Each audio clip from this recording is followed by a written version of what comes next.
Bonjour mes amis, et je pense qu'on est extrêmement gâtés aujourd'hui, en plus d'un chapitre qui n'était pas spécialement mauvais au niveau du manga.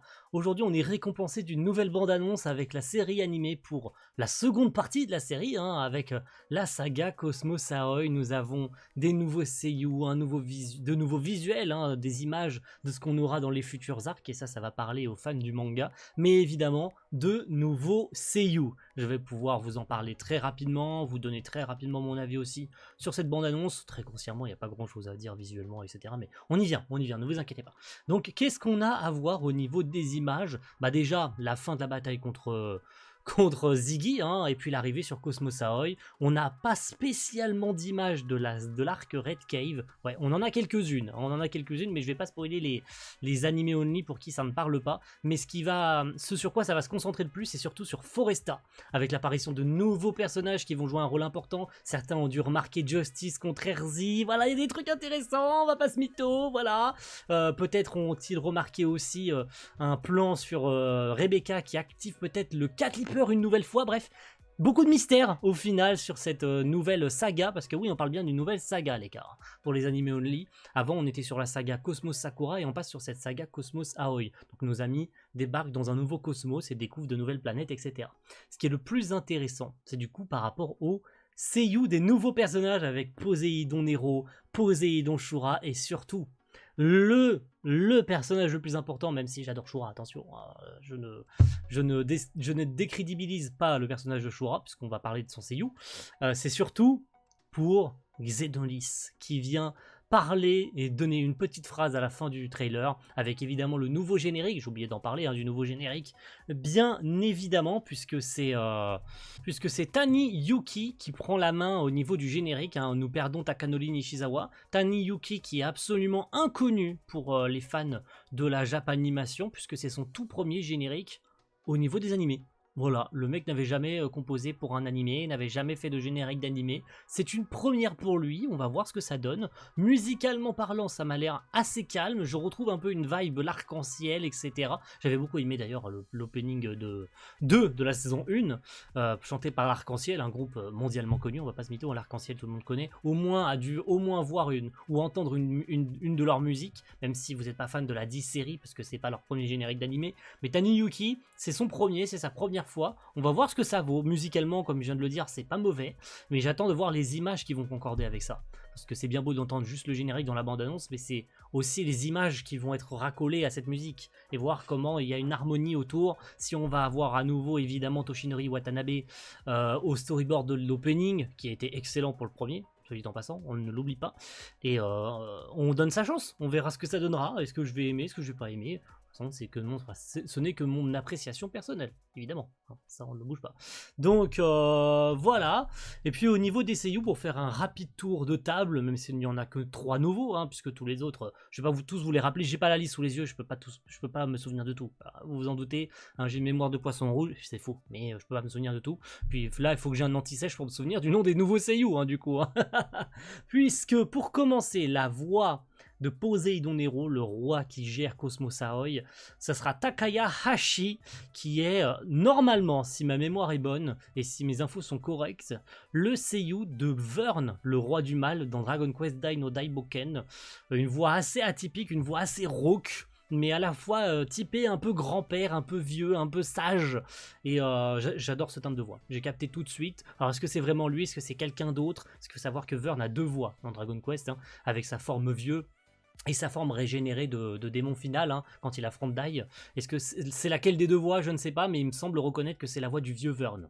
Mais après, à savoir si oui ou non c'est bel et bien la bonne voix, et je me suis pas trompé. En tout cas, le nom du seiyuu est bon, ça c'est sûr. Après, au niveau des rôles, est-ce qu'il faut pas se tromper au niveau des 2 Vern? Mais je crois avoir reconnu le timbre de voix. En ce qui concerne Shura, notre grand et apprécié, puisqu'en plus il est actuellement dans le manga, et là je spoilerai encore une fois pas les animés only, mais il est présent dans le manga actuellement. Il a la voix de Suzumura Kenichi, connu pour pas mal de rôles, mais si on retient au niveau de principalement dans les œuvres de Mashima, on le retient pour avoir fait Rogue dans Fairy Tail. Oui, c'est la voix japonaise de Rogue dans Fairy Tail, donc allez peut-être checker pour ceux à qui ça parle, allez peut-être réentendre la bande-annonce, checker les petits passages avec Rogue, histoire de faire des comparatifs, même si c'est pas les mêmes persos, donc pas la même tonalité, mais il n'empêche que c'est une voix qui est connue dans l'univers de Mashima. C'est important de noter ce rôle-là en particulier. Et surtout la dernière, Xénolith, le grand maître de la gravité, le créateur de l'Ethergear de gravité, le maître de Ziki.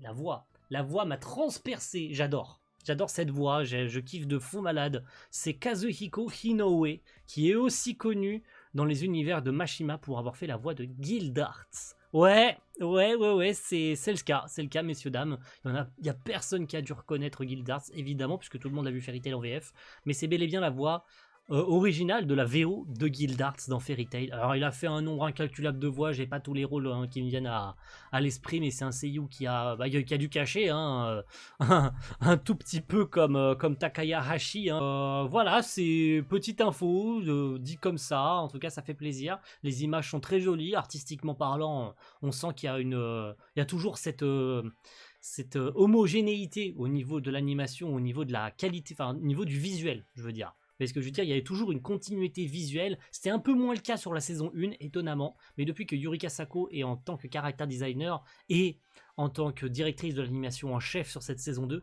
il y a une harmonie visuelle qui bouge très peu en fait. Les personnages ont quasiment tout le temps la même gueule, que ce soit les épisodes internes, les épisodes externes. Il y a une cohérence visuelle qui reste constante tout le long, et c'est ça qu'on veut. On veut quelque chose de cohérent visuellement, qui reste correct tout le long, et visiblement, même pour la suite, même pour les 12-13 épisodes qui nous restent, en l'occurrence 12 épisodes, il semblerait en tout cas, que ça restera comme ça. Et c'est très très bien. C'est excellent même, j'ai envie de dire. La question que tout le monde doit se poser du coup pour terminer, merci à tous d'avoir suivi cette vidéo, c'est où est-ce que ça va s'arrêter? Parce que c'est bien beau de se dire ouais il reste ça, ils vont adapter ça et ça et ça. Beaucoup pensent que la série devrait s'arrêter au début de Aoi War. Ça ne parlera pas aux animés only bien sûr, et on ne dira pas qu'est-ce qui se passe. Mais sincèrement, je sais que les bandes annonces ne montrent pas tout, mais je tends à penser quand même que l'animé pourrait faire éventuellement traîner pas mal de scènes en longueur pour rajouter un petit peu de suspense, etc. On sait que l'animé peut se permettre d'adapter peut-être moins de chapitres et étirer un petit peu certaines scènes. J'ai la conviction, encore une fois j'en suis pas sûr, je ne suis pas le messie, je n'ai pas toutes les réponses, je n'ai pas la vérité, mais ça me tend à penser que l'animé en fait va s'arrêter fin Foresta. Tout simplement en fait, il va y avoir l'entraînement avec Xénolith et fin. Pour moi ça serait absolument parfait et ça serait exactement comme je le pense, c'est-à-dire on quitte Foresta la saison prochaine, et puis on commence Sandra, et puis en fait on va à War après. Pour moi, ce serait parfait de terminer comme cliffhanger que on fait l'entraînement, et puis on s'arrête là comme ça. On te fait un petit teaser comme la saison 1, on te fait une petite scène post-générique en mode Next on Eden Zero, on te tease la saison 3. Ce serait ridicule de ne pas faire de saison 3, vous en conviendrez. Merci à tous d'avoir suivi cette vidéo info. Voilà, même si elle est un peu longue et que j'aurais coupé quelques petits trucs parce que c'est chiant de parler, c'est pas intéressant. On s'en fout de ce que tu nous racontes, t'avais des trucs à débiter, blablabla. Vous connaissez les bails des réseaux. En tout cas, merci à tous et rendez-vous très vite pour voir ces épisodes-là, parce qu'on a hâte évidemment, et on continue ça cet été, tous les lundis à 14 h. Merci à tous et à plus. Ciao.